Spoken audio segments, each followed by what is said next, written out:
Well, what's going on, everybody? Welcome to America's Finest Heroes. It is that Woohoo! time again. Number 3.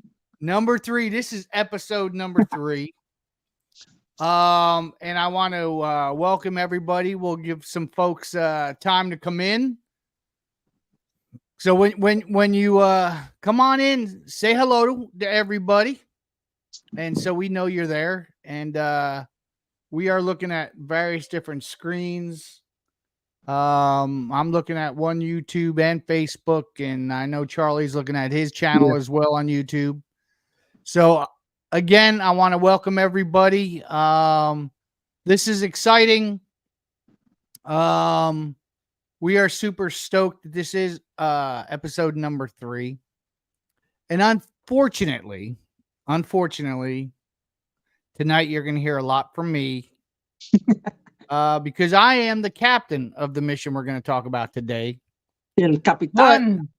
Yeah. And so we're super excited. And well, let's talk about what's going on, Becca. And just so you guys know, for the Facebook users, we can't see who you are.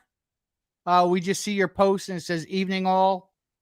And so forgive me if I don't give you a shout out. But let's talk about what for those folks that haven't been here before. Let's talk about what our show is about.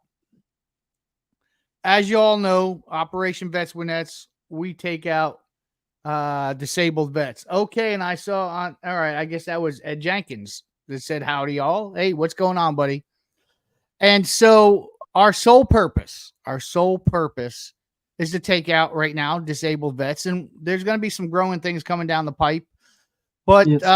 So we take out veterans on cost-free catfishing trips.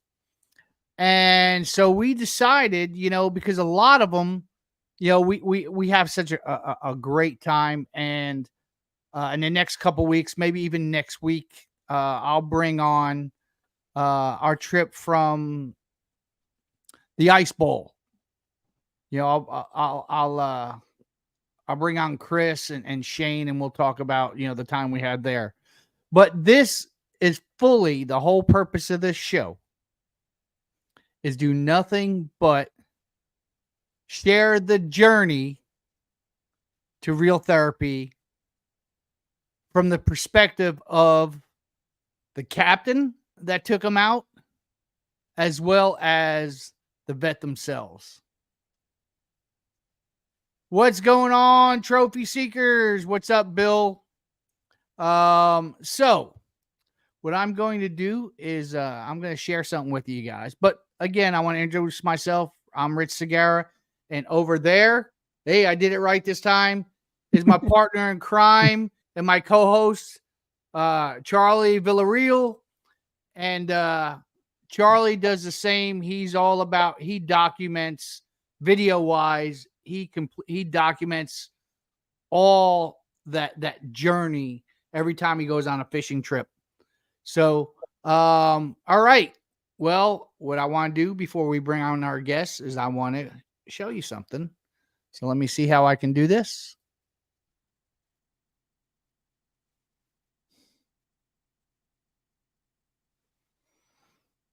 Where is it? I know it's here somewhere. Drum roll. Yeah, let's hope it shows everything. Hey, how y'all doing today? This is Randy Parker. I just want to tell y'all we had a Could you hear it? out here on Yes. Operation Vets with Nets. We had a tough day on the water. Our buddy here caught the only fish because I let him. Oh God! But I tell you, it was a lot of camaraderie, a lot of good times, a lot of relief for me personally. I mean, it's like all your cares just go away when you get out there. It's just at one with nature and the way God intended it to be. These guys put on a great program. Look them up. You'll be surprised. I did, and I was very quick to get out here on the water, and more than accommodating. Yes, it was nice. It's nice. I mean, if you just need to get away, yeah, even just for a few hours. Look them up. It's just well worth your time, well worth your effort. I mean, it brought me back to times, I've been out for quite a while. Not through choices of my own, through health issues. But you know, just being out there today with this fellow vet just brought back memories that you're never gonna forget. Plus, I got to bring this buddy of mine, we'll just call him that. He thinks he's kingfishing, but we all know he's not. And I greatly look forward to coming back again and being a part of the program any way I can, anything I can do to help y'all. Please let me know. Please. I had a great time. Thank you so much. Yes, it was fun. Enjoyed it a lot. I can see Rich would help people just get out there and talking, like I say. Yeah, it's definitely beneficial.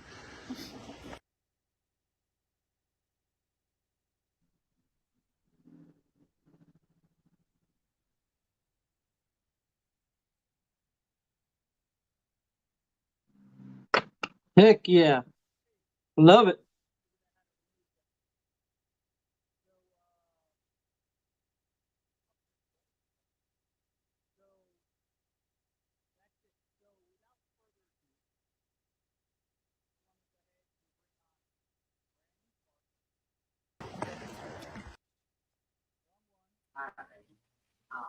There we go.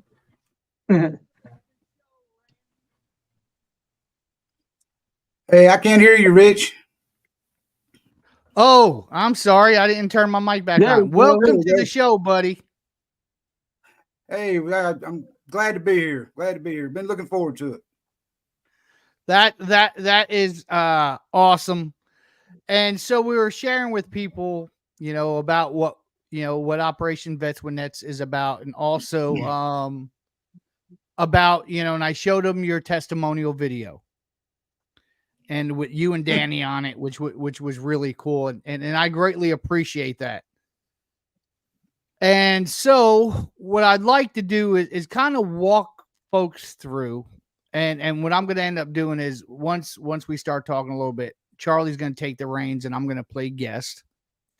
But walk us through how you found us, how you requested a trip, how that process went, all the way into you and Danny met me on the pier. Okay, well, I was like most normal people streaming the internet, you know, had nothing else to do, being retired and everything, you know.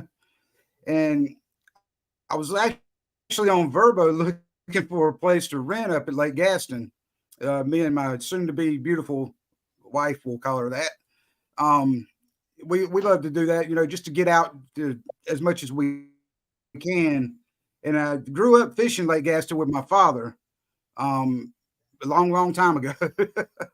And I love it up there, and I always wanted to go back. And I somehow, some way, I started thinking I may have seen something a long time ago about somebody's offering a veterans program, you know, I wasn't sure if it was accommodations or if it was fishing or exactly what it was. So I typed in vets at Lake Gaston, and it came up with Operation Vets with Nets.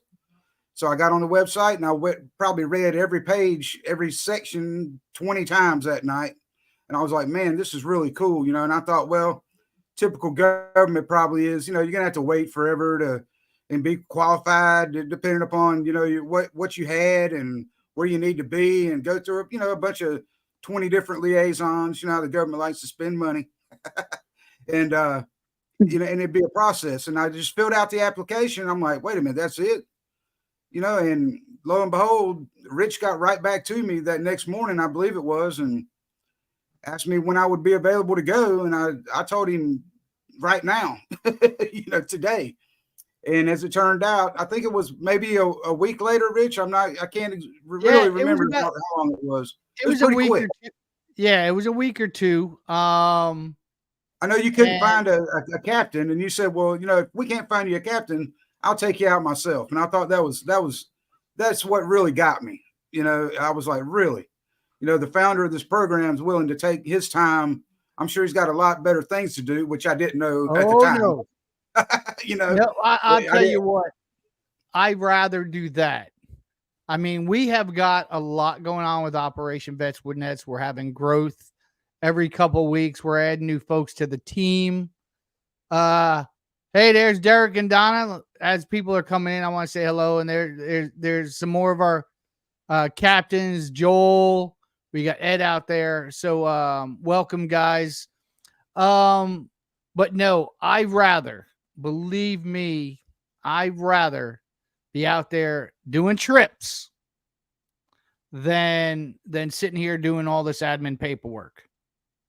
You know, I mean, He's granted, not lying. I can tell you that, because just, you know, just his attitude from the word go was just totally awesome. I was like, man, it's going to be a blast.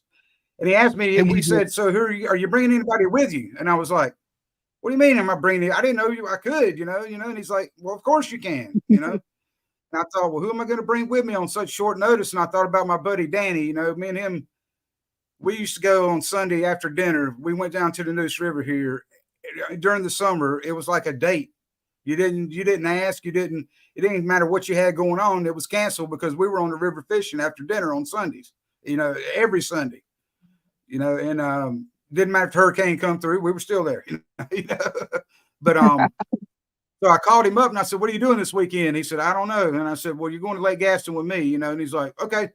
You know, didn't even hesitate. And so I found us a room to stay in so we wouldn't have to get up at 2:00 in the morning to drive all the way down there. And we didn't get down there till about midnight the night before, but we got there and didn't really hardly sleep a wink. And we were looking forward to going, and showed up out there. Rich told us where to go and typed it into GPS, and we were there and had a little drink bag, and he was ready to rock and roll at 7 a.m. just like as advertised, you know, when we got there. And I don't know who was more excited, us or him, you know, at the time. I told you, man, I told you, it's so exciting to do these trips, you know. And it was funny is watching these guys after they got all situated and walking down, and I knew it was them because they were giggling like little schoolgirls, and got up on the boat. And I'm going to tell you what, the interaction between those two was like watching the honeymooners, man. For you folks that, you know, your younger folks that don't know about the honeymooners with Jackie Gleason, I mean, they were going back and forth and taking jabs at each other all day long. It literally kept me in stitches. And we had a great time. So okay, so you met me at the boat and we got you all loaded up. Then share the rest of the journey. I'm shutting up. Shout out to Michael Thompson, Catfish Mike in the house. Well, you know, we had to bundle up because it was a little bit chilly that morning. It kind of reminded me of some of the trips I'd taken with my father, you know, back in the 70s. I'm not dating myself or anything, but you know, yeah, but icicles were forming on the rod tips, and he's back there and with a Marlboro hanging out of his mouth and short sleeves on, you know, running the little John boat as wide open up the lake, you know, and me and my brother in the fetal position in the floor of the boat, you know, about to freeze to death. And it was cold, you know, but we were prepared for it, a lot more prepared now than we would have been back then. But I told Danny, I said, man, check out this boat, man. This is bad. And I saw your truck in the parking lot, and I said, he's here. That's him for sure.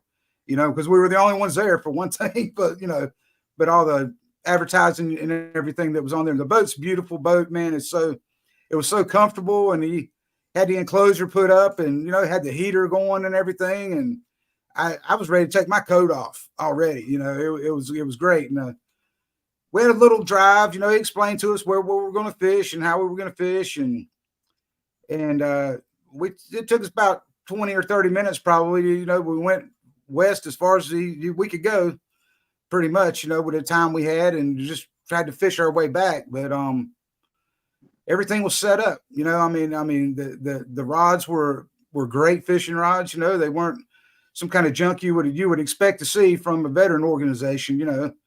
Everything was up to date. And I mean, I don't know, man, I was kind of in awe. I was just looking at all the houses and how things had changed over the years. And it made me revert back. I kept going back and forth, you know, in time, it seemed like, you know, and it was something that just took my mind off of everything. I mean, everything, you know. I didn't care if we even caught a fish. You know, I mean, I let my buddy Danny get the first one. And I'm not going to say because I saw that the rod wasn't bending very much and I knew it wasn't a big fish, so I just let him have it first, But that was my whole thinking behind the whole situation. And then, unfortunately, he's the only one that caught a fish, so I had to hear that crap all the way back to, 2 hours back home. But it's still to this day, but that's okay because if I remember, and personal best records. If I remember right, if I remember right, it was very windy that day. Oh my gosh! Yes, it was unbelievable. We couldn't fish. We got to the point to where we just couldn't fish anymore. If I remember, we sat there and literally it got to a point that we probably had 25, 30 knot gust started, and instead of being gust, started being sustained winds. Yeah. And so we went up all the way up west. We were all the way up by close to, oh man, I'm trying to think a good point for anybody that knows Gaston. We were up by Holly Grove Creek and Holly Grove Marina. We were just east of that, and just trying some new spots because it seemed easier on the wind. So we went all the way up there, and we were able to, the wind was coming directly at us. So we were able to point the boat into the wind. We had a drift sock out, and we were able to keep everything straight. And so we did quite a bit of, covered quite a bit of water. Yeah, it's when we got that. Yep. It's when we got that one. Once we got situated, I'm looking at the charts, trying to figure out some kind of pattern or where the fish would be. And wham, Danny got his first fish. And so we're like, all right. And then that's when winds were about 15 knots. Then it started picking up. And I said, you know what? Let's go back east. We turned around. We pulled all the lines in, turned around, and we fished that same area for a little bit, and then we went east. But the wind was so bad. It was crazy, man. I can honestly say that I've been out in bad weather, and besides Manio, that was terrible that night. But anyway, that was me and my brother. But that's the worst I've ever been on the water with the winds like that. It was crazy. But as strong as they were, though, Rich, and as hard as it was to keep in line in the channel, and on the breaks of the channel, it still wasn't bad in the boat as far as being, or anything. It was great, as far as that went. You couldn't even tell that it was that bad, but it was tough. Definitely tough. It definitely was. You're right. And so, I remember we're sitting there and like you said, it was a little bit chilly first thing in the morning because the sun was just coming up. But once we got up and we got situated, and I guess it was about 10:30, we're going along. And like you said, you're able to start shedding pieces of layer off because that was really my first trip with the enclosure. The first long vet trip, except for me going out and testing the enclosure when I first got it. And it kept the wind off us. It definitely did. It kept the wind off us. We enjoyed it. And I was like, wow, okay, this is not bad at all. So I was tickled pink. Until you unzipped it. Until we unzipped it. Until you had to go in the front and get something. It was like, you're going to catch that thing trolling motor. Yep, I had to pull up the trolling motor, and I unzipped it. And hey, thanks a lot there. I see your post there, Evan. I appreciate it. And so we sat there, and I had to unzip the enclosure just to go up front so I could we're relocating, and the wind was picking up. And you felt it. Even though I just unzipped it and was able to walk through, you still felt that wind coming through And we're like, ooh, now it's getting chilly. Let's hurry up and then got it closed back up again, and off we went. So, so continue, Randy. Well, we we lost. I'll tell you a little bit about the planer situation. I think it was right when he caught the fish, wasn't it? Right after. That was after we relocated.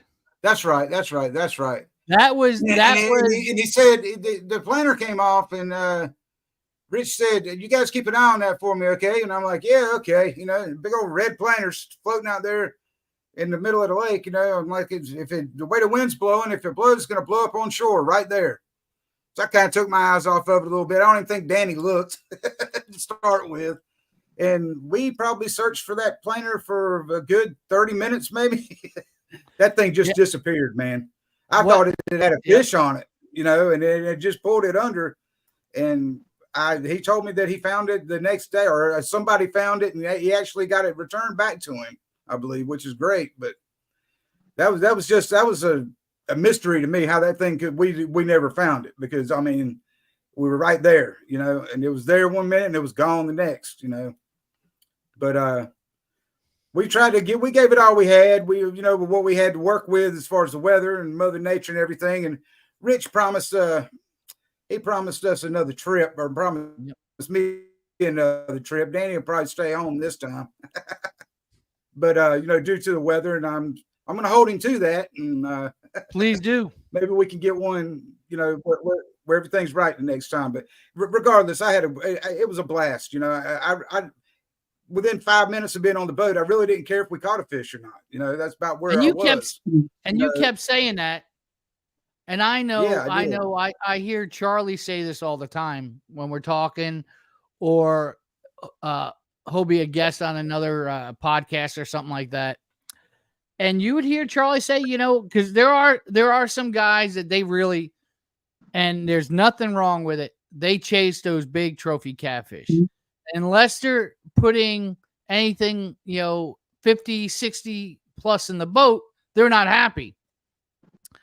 And I've heard Charlie say on numerous occasions that, you know, he said, I don't care if it's a 2-pound catfish. I'm just as excited to catch a 2-pound catfish than a 25-pound catfish. He said, and I've heard him say, but I mean, I would be super excited if I did catch that big monster cat.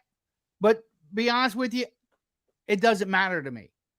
It's about the journey, Randy. It's about that moment in time, who you're with, sharing the special moment. You know, and I think that's great. It's like I'll go out to, like, when I go catch a lot of bait, especially in the summer time, when I go catch bait for gar fishing. So we catch some carp and buffalo, some drum and stuff like that. So we'll go to the smaller lakes, and you'll see people out there like fishing with their family or by themselves or in little kayaks, and they're just pulling in these small little sunfish or some mud cats, and they're just super excited. That's the thing. It's whatever floats your boat, it's okay. It doesn't matter. It doesn't matter if it's a monster or you're out deep sea fishing or you're catching sunfish. It's okay. Like, no one should put someone else down or anything because of something like that. Because we don't know what that journey, what that moment in time does for us. It's different for everybody. And that's the thing, is that, you know, maybe there's some people that, you know, that's what they go for, and they try to do this and they don't get it, and they might beat themselves up over that. You know, and then vice versa. You get some people, I'm just going trying to catch fish. You know, there's some people out there, you know what? I just want to light this little portable grill that I have here that I can take with me and cook up some fajitas. There's some bratwurst out there, you know. So it's different for everyone, and that's the main thing. It's okay. It doesn't matter. It doesn't matter what your goal is, but fishing does something to everybody, especially with something that I've noticed is that it does something to veterans. Randy, there's something about it. There's a few movies about it, Mending the Line. One of my favorite movies is A River Runs Through It. I don't know if you've ever seen that, from 1994. It's a fly fishing movie, but it's more than just a fly fishing. It's about the journey of the family. And I That's think that trailer you had me watch, right? Men in the Line. That was the most recent one. And I still got to watch the movie.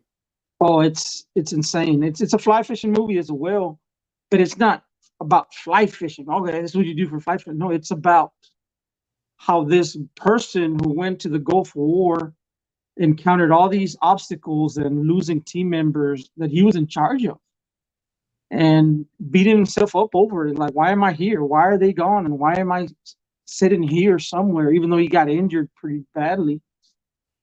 And something about fishing. And don't get me wrong, the person the instructor that was showing him how to fly fish was a veteran himself, who had his own issues that he went through decades earlier in a different war. And there's something about that brings people together, not just veterans. It's a lot of people. You'd be surprised at the stories that I've heard out there. Every time I go out there, I hear a different story. It's insane. And it's not just about America's Finest Heroes, like we said before last week. It's not just about people that served in the military. We just lost 3 soldiers in the last few days. I don't know if you saw that. So our thoughts and prayers out to those families. They got killed by a hostile. Supposedly, I'm not going to get into the politics of it, but there was a drone that exploded right over the base there in the northern eastern tip of Jordan, and I think 40-something servicemen and women got injured. So it's a lot of stuff that's going on in our world that a lot of people don't see. That you might not hear about it. We have our military personnel; they're all over the world. Sometimes people forget about that. Like when I was in Kosovo in the 90s, late 90s, early 2000s, a lot of people didn't know about that war. They sure I was did. there. I was there. I was there.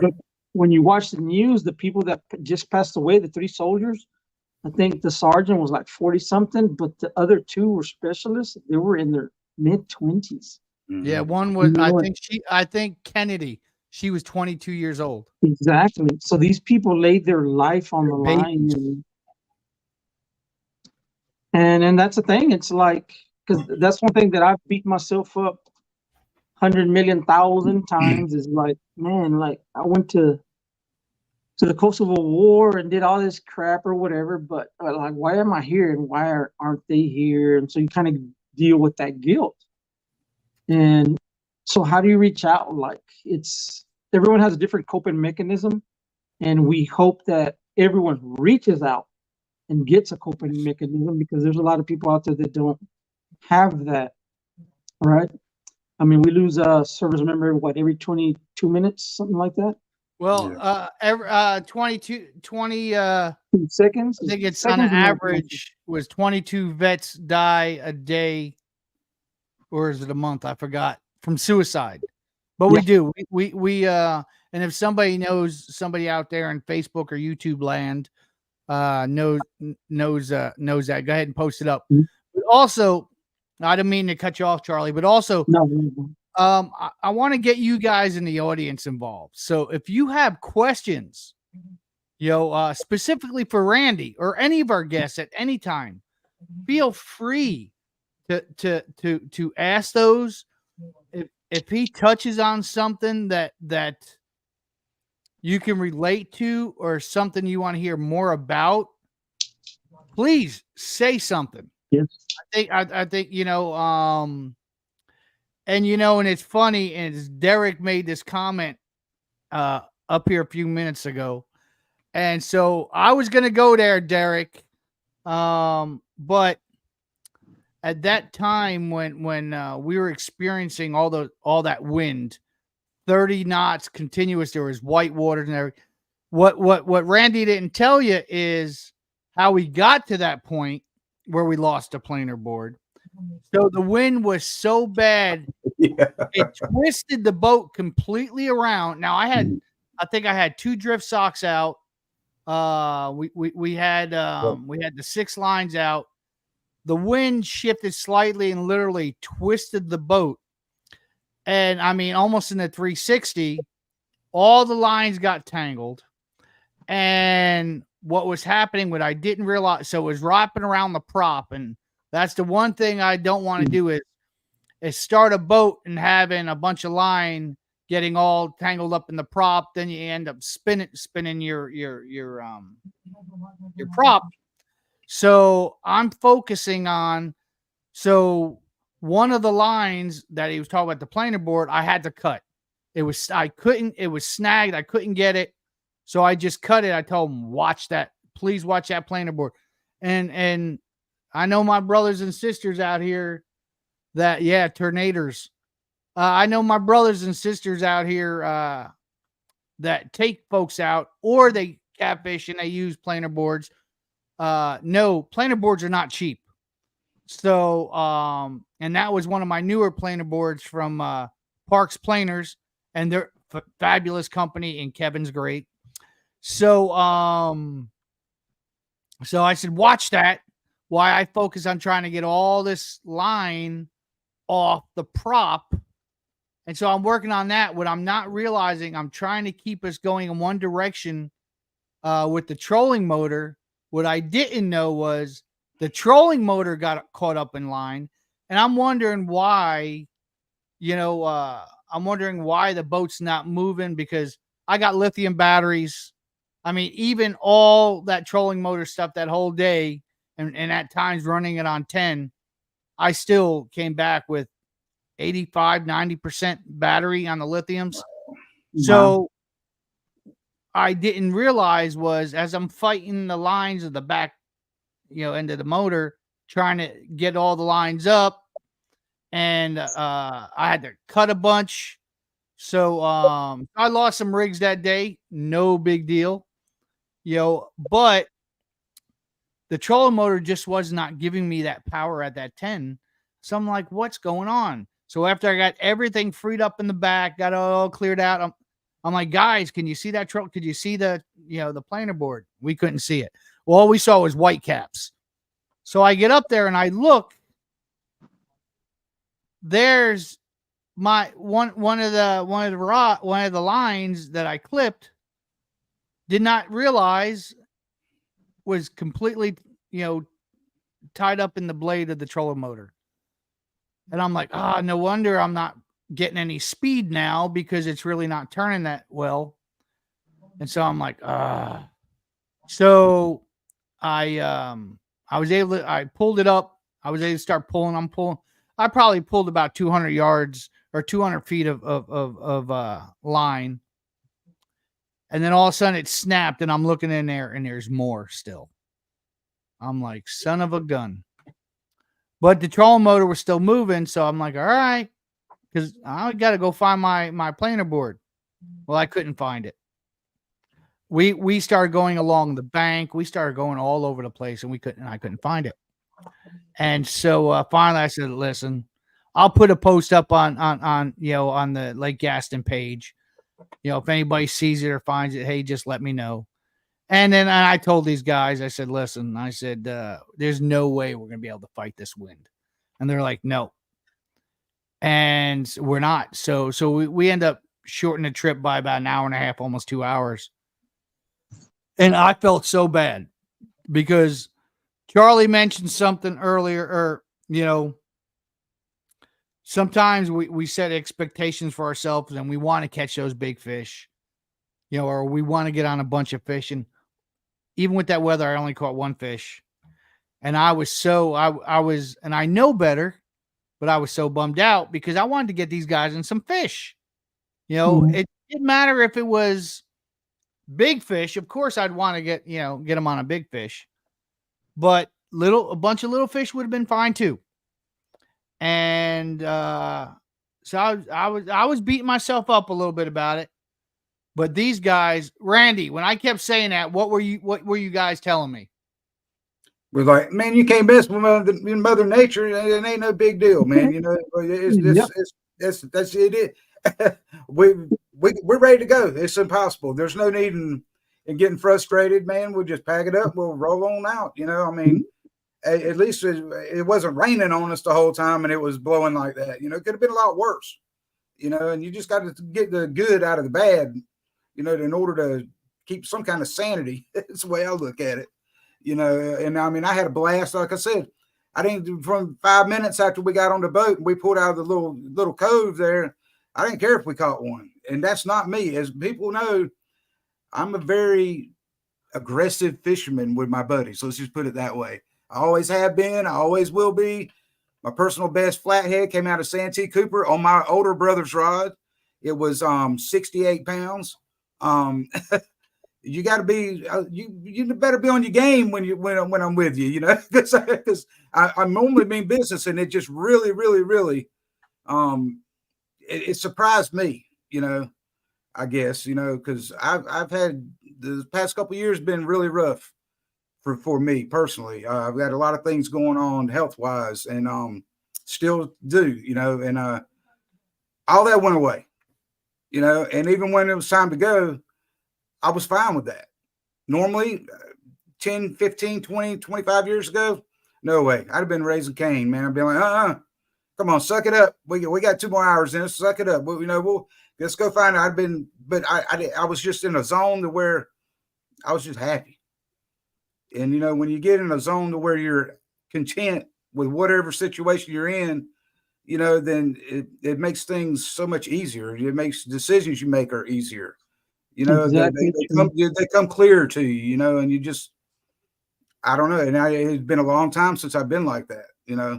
I don't know if it was rich. I don't know if it was just being on the water. I don't know what it was, but like the whole drive home, I was like, it seemed like we pulled out of the boat ramp and I pulled in my driveway. I'm like, where did this 2 hours go? Did I run a red light? I don't know. I was driving because I was just in a zone, and it was very therapeutic, very, very therapeutic, and so.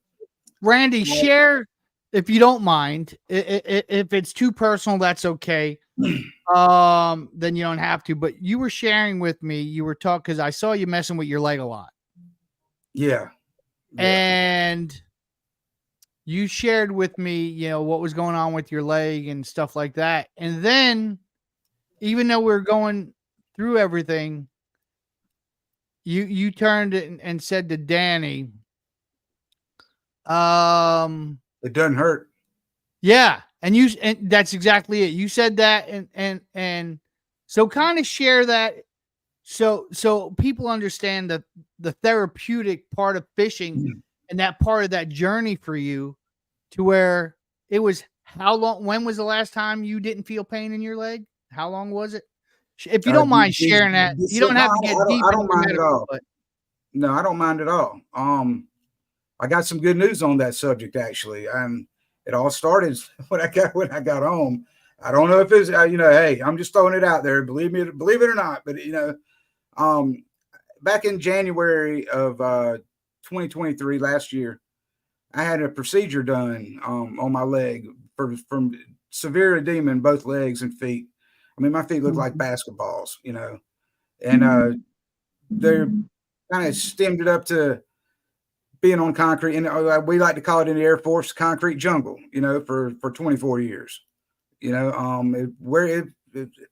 it takes a toll on your body, believe it or not, walking on concrete, working on concrete, asphalt, whatever, and the flight line's nothing but a concrete jungle. But I had a procedure done to alleviate some of the swelling and edema in my right leg, and my physician inadvertently hit my main nerve, my femoral nerve, the great saphenous nerve in particular, in my right leg, and caused me permanent nerve damage for the rest of my life. And I've had 7 neck surgeries in the past due to degeneration of the cervical spine. And I know nerve pain, and I've dealt with it. And I've been dealing with that for 20 years on and off, from my cervical spine. But this pain in my leg was the most unbearable thing I think I've ever had in my life, beyond a shadow of a doubt. It's called CRPS, complex regional pain syndrome. And it's not new, but it's not, on the headlines of everything that you see or hear about. And what it is damage to the nerves in a certain area after a traumatic injury, i.e. surgeries, stuff like that. And it's localized, and it's it's the most, if you look it up, it's worse than childbirth. It's worse than amputation. It's worse. It's the worst pain that humans can endure, period. Hands down. I mean, I would be in the fetal position in my living room floor. And I'm a pretty tough little guy. I might not be about 5'3", but I'm kind of tough, you know. And I always have been. And I was just in tears, you know. And it's been I want to single use you day. as bait. You're so small. Every single day, you know, that since I walked out of that procedure, I've lived through that. No breaks. You don't get a break. It's every day. Some days you may not be in the living room floor in the fetal position, you know, tears coming out of your face as you're talking to your fiance, you know, just telling you to hold your hand, you know. That's no more. That CRPS it's incurable. It moves to different areas of your body. Mine still stayed the same, where it's always been, but it's not curable. I haven't been in a fetal position in a month and a half. You know, I don't know what to attribute it to. I know what I want to, you know, but I can't prove that. But that something happened that day. You know, and Danny knows. He knows how I was. Because he comes to see me almost at least once a week, you know, to check on me, see how I was doing. And we were riding along, and cold temperature has a lot to do with it, you know. And it was cold, you know. And he asked me before we got on the boat that day, "Are you sure you're going to be able to handle this?" And I said, "I don't know, man. But if I don't, then I'll just have to get with the guy. You know, I called you the guy because I didn't know you. I have to get with the guy and tell him, hey, man, we got to go back. I can't deal with this, you know." And he said, "Well, just load up on your pain medication before you go." I said, "No, I'm not going to do that. You know, I can't, you know, I'm not going to do that." And we were cruising along, and it was right towards the end, you know, and I looked at Danny and I said, "Hey, man, I ain't hurt." Wow. You know, and he was like, "I know, I can tell, you know, I can tell in your posture. I can tell in your demeanor." You know, he said, "That's great," you know, and it's really flabbergasted me. You know, don't get me wrong. I'm grateful. I'm happy, but and it's getting better and better every day. You know, and I'm not even taking my pills anymore. I just quit taking them. I don't need them.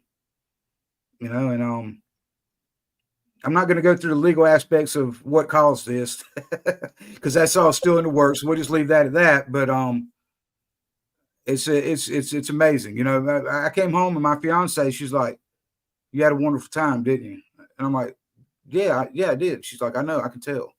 My friends come to the house and they're like, "What happened?" And I'm like, "What do you mean what happened?" They're like, your leg doesn't hurt, does it?" I'm like, "No, it doesn't."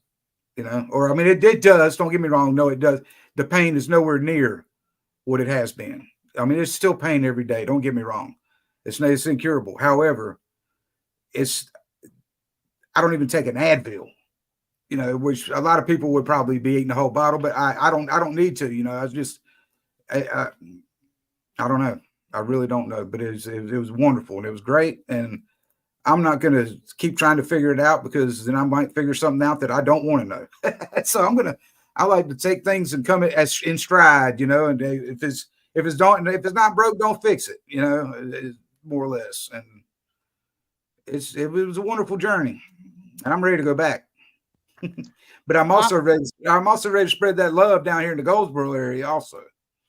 You know, we have the Seymour Johnson Air Force Base is right here. There's a lot of retarees around here. There's a lot of disabled veterans around here that do not have no idea what's out there for them. You know, like you guys are a godsend, man. You have no idea. You know, I don't know how you do it. I'm grateful for y'all. You know, Charlie, I'm sure you do wonderful wonders up there in my old home state of Texas. You know, I would love to come up there and go fishing with you. I mean, I got nothing but time on my hands. Let's do it, Randy. I'm down. I'm pretty active up here. I try to stay pretty busy. I'm behind on a whole bunch of videos, but I also love cinematography because I love to capture your guys' stories. And you know, it's because you can share that story with your family, with because I have family members that don't like fishing at all, right? But when they see a little video or a little clip of something that you're doing with someone else out there and how that impacts them, man, it's like a full circle. It just came full circle. And they understand a lot. A lot of the civilian world out there doesn't understand like what a lot of the military people who have served go through. And They some don't have things a are hard to clue. explain. Exactly. And sometimes it's easier to tell it through a little story or something like this. Look, America's Finest podcast, America's Finest Heroes podcast. And I think it's something that we need to put out there because it's about you, Randy. It's about you guys. It's about not just veterans, but any hero out there. It could be anyone. And I think having that platform available and just talking about it, because it's hard for us. You guys know it's hard for us to talk about stuff. Right? Yeah, it is. It's definitely hard. And sometimes when you're out there in the boat ramp, you'll meet someone or on the water or on the bank or wherever, and you'll meet someone.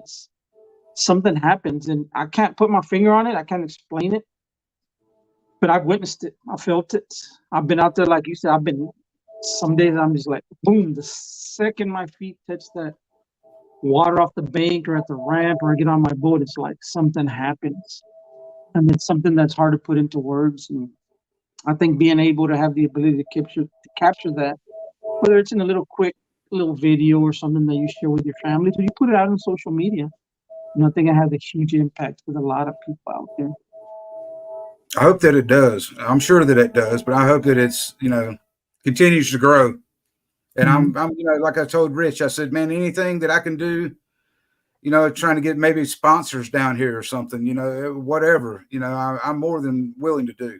You guys gave me a purpose, man, at a time that I really didn't know that I had a purpose, anymore.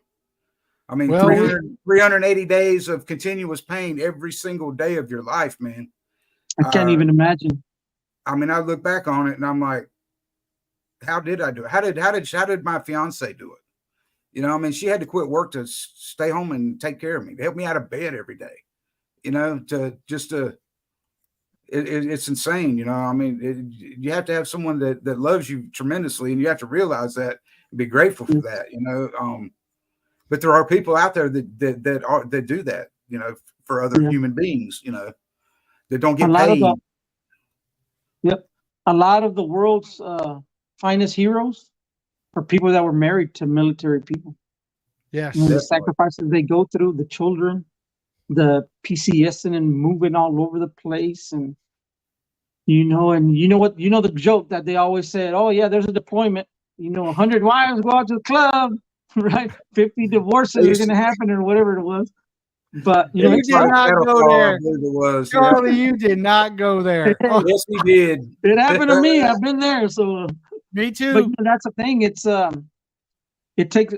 loyalty is a choice, right? Loyalty is a choice. It's not something that people are born with.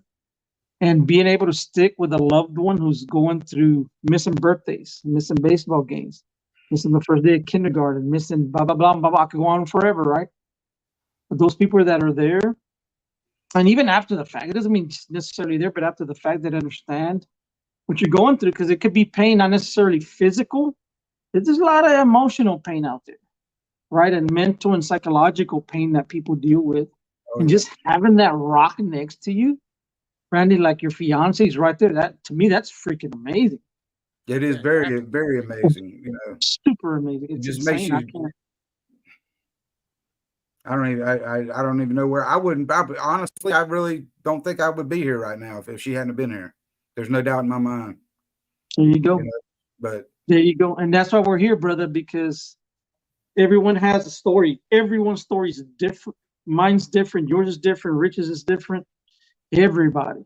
If it wasn't fishing for me, I wouldn't be here. It did something to me the second I went out there, and it brought me back to reality, and boom. And there's a lot of people out there that we need to try to ensure that we reach out to and let them know it's okay. Take a deep breath. Take a deep breath. It's not the end of the world.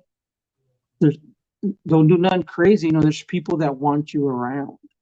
Absolutely. People that want you around. And here's the other thing. you know. Yes, sir. And here's the thing, Randy. It's like, so I know Rich is married, right? Think about it. You guys are out there in the wind and it's just crazy, crazy, crazy. Could you imagine a loved one seeing that and you don't have your live chat get on? Or for those of us in smaller boats that don't have the little, what do you call it? The little red kill switch on. This happened to me many a times. I've been out there and my uncle sees me and I'm doing like a little Facebook thing. He goes, "Where's your life jacket on? Does anyone? You got your paddle? You got your whistle?" It's insane. So it's those little things because people want you to come back home. Friends and family want you to come back home. There's Michael Thompson. If y'all don't know Michael Thompson, that is Flathead Mike. He is an awesome guy. Flathead Mike right there. Yo, And that, go ahead, Rich. you triggered on something, Charlie. There is about our loved ones who are back home, and I know that my wife I had this weekend. Was it last weekend? I was going out to catch some perch for the ice bowl. Matter of fact, it was last Thursday, and I put the boat in the water, and I'm heading to some of my favorite perch spots, which end up because the water was so muddy and fish were scattered. I didn't end up catching anything, but I'm halfway to my my perch spot, and all of a sudden I turn back around, pull the boat next to the dock, run to my truck. I forgot my cell phone. Yep. Now, yes, I have a VHF radio on the boat. Nobody on Gaston monitors one. I know up at Kerr they do. People are up all the time. But my wife says every time I'm on the boat, always. Oh, shut up, Mike. My wife tells me all the time, do not leave that dock without your boat. Yep. Because God forbid something should happen. I know where you're at, at in the lake, the whole 9 yards. And she, so I literally turned around, ran back, got my phone, then went to my perch spot. Nothing. And then moved to a couple other ones. Mm-hmm. But, yeah, I mean, I could not feel good zooming around the lake, knowing all my wife is going to see when she checks, say, hey, wonder where he's at on the lake, and checks and sees it, in my truck in the parking lot. Then I'm gonna catch some heck for it. Yep. So, absolutely because correct. She worries. Yeah, and that's like we need to quit being selfish when we go out fishing. Yeah, we want to go and catch all these fish and everything, but we got to let someone know where we're gonna be, for how long or approximately we think we're going to be out there. And if you don't hear from me from a certain time, reach out to me and It was hard for me to do at first because I'm like, oh, I'm my own man. I'm going to do what I want to do. Right. But letting just people know because they care about you. You have friends and family out there that care about you. And they don't, look what happened at that tournament with the two bass boats colliding and that one gentleman lost his life. Yep. You just don't know. There was heavy fog, don't get me wrong, but you just never know. And I have a bad habit of going on because I have a smaller boat. Smaller boat, I can only move around so much. So if I take my dog sometimes, so I'll go to the bank. I'll go up to the bank, get out, walk with my dog, and I'll fish off the bank. But if I'm by myself, I don't know the terrain. I don't know if there's some snakes in there. We got lots of snakes up here in Texas. Twist an ankle or something, and I don't have my phone or something to communicate with someone. You just never know. So you always want to be prepared. Yep. And so we owe that to our loved ones. Absolutely. You're exactly right. We have about 6 minutes left of episode number 3 with Mr. Randy Parker. And first I'll ask our folks out there in Facebook land and YouTube land and whatever land you're at, any of you guys have any questions for Randy? Yeah, I'm going to ask on YouTube. I do have a question while we wait on questions, Randy. So can you tell us a little bit about your military background? Sure. I was in the Air Force. I went in a year out of high school. I was fascinated with airplanes, so I figured I'd wanted to be a mechanic. I was an aircraft mechanic. So I was Okay. a propulsion mechanic, straight out of school. I went straight to Madrid, Spain, my first duty assignment. I've been I there tried to twice. retire there. And of course, they said no. After 3 years, they said, nope, you're going back to the States. I begged and pleaded with my commander. No, I want to I stay. And bet. they said, no, you got to go. You're done. Your vacation's Fine. over. I mean, I played softball for the base fast pitch team the first year, all 3 years. And we traveled all over Europe. And my boss in the shop didn't like that very much. But, I was working for the base commander. There wasn't a lot he could say about it, and There you go. I got to see a lot of Europe. I got to see a lot of the world period in my time. I wouldn't trade it for the world, man. I used to write a little thing on Facebook. It's on my page. About entitlement. I look back every year at the year before since I got out, and just the day October 2nd, and how many years it was, and what the world was like then as opposed to what it is now, and it's amazing. It blows my mind the difference, from then till now. And but anyway, back to my Air Force career. I was stationed in Madrid, and then I came to the lovely Barksdale, Louisiana, Shreveport, Louisiana. I was working on the latest and greatest F-16s straight to the dinosaurs. I'm like, what in the crap is this? Why do they send me to some? You do what? You break out pencil erasers into drains in the airplane, right when they're fixing to fly. Yeah, I mean, come on. It was Nice. crazy, but I loved it. Shreveport's a great place to be. Sportsman's paradise. They couldn't have named the state of Louisiana anything different. I mean, it's beautiful, and there's just so much culture and stuff there. It's unbelievable. East Texas is right there. I was from Austin. I got out of the active duty there, and I went into the reserves because I missed working on airplanes. I had like a 6-month break in between active duty when I got out and going into the reserves. Then I became a full-time reservist, air reserve technician. My mother was ill back here in North Carolina, and I was able to transfer here back to in Goldsboro at Seymour Johnson with the 916th, and I ended my career as a propulsion flight chief for the 916th.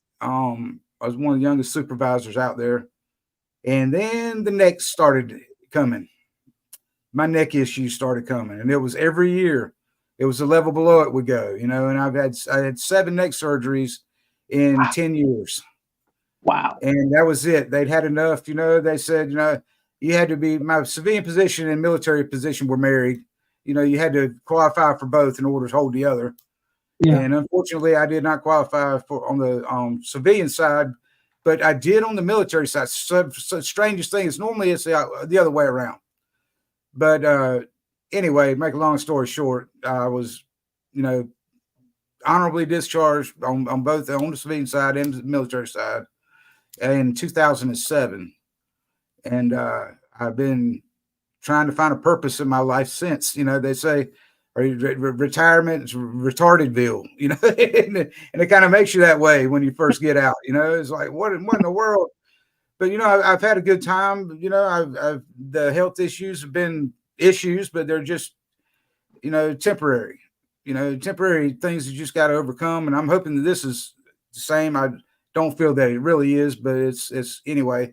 We're in a good place right now, and that's all that counts. That's all I look forward to every day. Amen. Is just waking up and not being able to go, hey, Miss, hey, or come to grab our arm and help me get up out of the bed, But I wouldn't trade it for the world, man. I was one of these guys that wanted to get out after your first enlistment's up. I'm getting out, to hell with the military. 6 months later, I'm going, hey, man, you got any openings down there in the reserve side of the house? I missed it, and I missed the camaraderie. I missed it, it's my entitlement. If I ever, it's a kind of a strange big word. Entitlement, my entitlement was I got to have the biggest, largest family in the world. And that was my brothers and sisters, you know. I got people of all different ethnic, religious, it doesn't matter. You know, color doesn't matter. Female, it doesn't matter, you know. And that's very hard for a lot of people to, you know, to get. And most never do. And most have it and don't realize they have it, you know. But I realized it, you know, and I was very lucky. I was very fortunate. You know, my entitlement was having my 3 daughters, you know, who are all grown and gone and doing very well for themselves. You know, I can't complain. I really can't, you know. I mean, I could, but I won't, because there's people so much worse off than I am, you know, that need my help, that need your help, you know, that you, like I said, man, Rich, I know a lot about what Rich does because we talk still, you know, we still talk even after the trip, you know, or prior to this. So at least once a week, I'd be like, "Hey, man, what's happening?" You know, and I just met this guy. You know, I spent 4 hours with him on a fishing boat. You know, but that's just how it is, and that's I kind of had a lost. You got a brother for life. That's right. You know, you got a family for life. You know, and and people today just when they just think of entitlement, I just laugh. You know, it blows my mind. But anyway. I'm sure when we were kids, the generation before us said the same thing about us. You know, it's just the way it is. But, that's pretty much all I have. I love you guys, man. You guys are doing a great job. You put on a great program. I'm so glad that I had nothing to do that night. You know, when I was sitting there surfing the internet, and I'm like, well, maybe I'll carry the old lady up to Lake Gaston one of these weekends and go to Verbo or something. You know.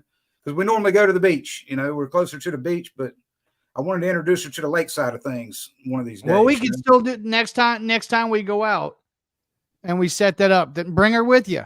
Yeah, I'd love to. Yeah, bring her with you, and thanks a lot, Mike.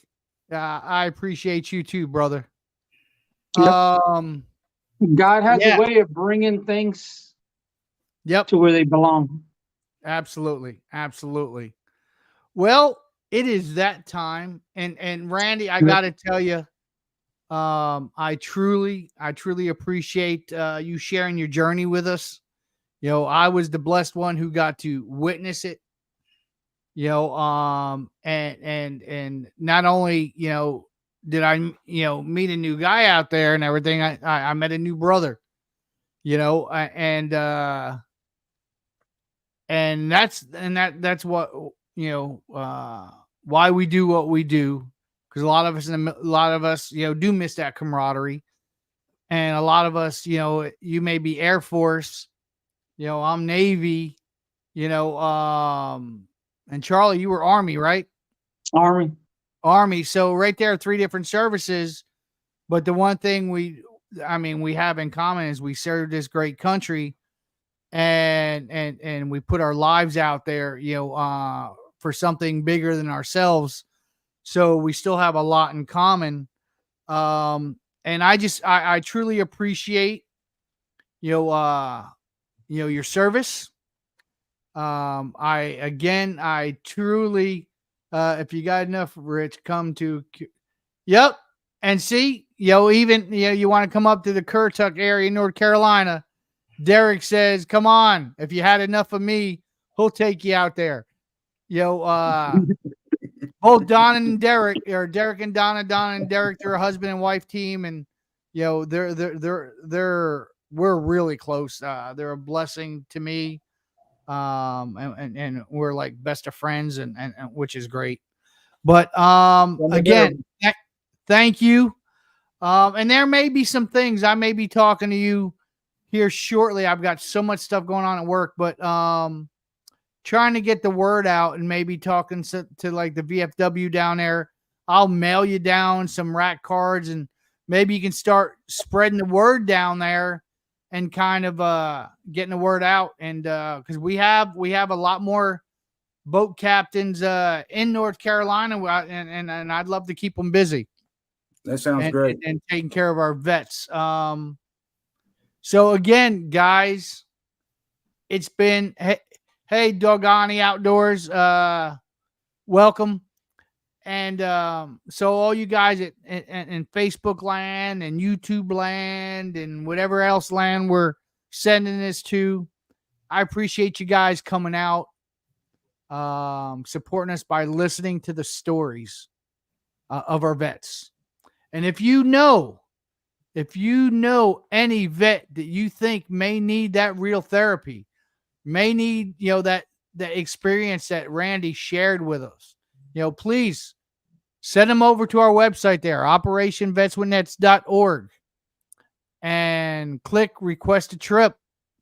We'd love to get them on the water. So, guys, I think this was a great show. I appreciate every one of you. And with that, Charlie, any last minute?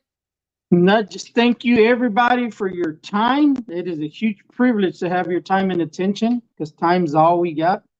Mr. Randy, thank you so much for being here today, chatting with you. You better stay in touch. Thank you so much for everything you've done for our country. It means a lot.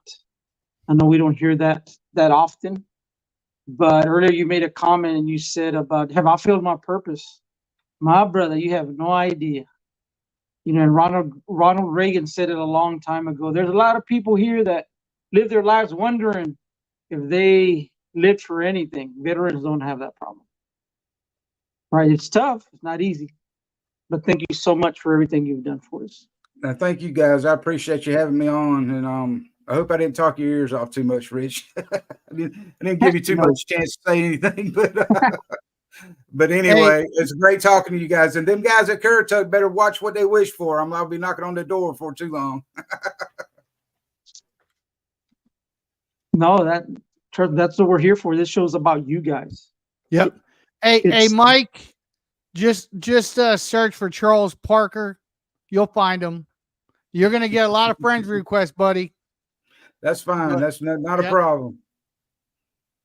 All right, guys. Well, you have a blessed evening. I'm going to go you. sit and spend the rest of the evening, watch TV with my wife. All right, guys. I love you. Love you guys. See you on the water, and God bless you. God bless.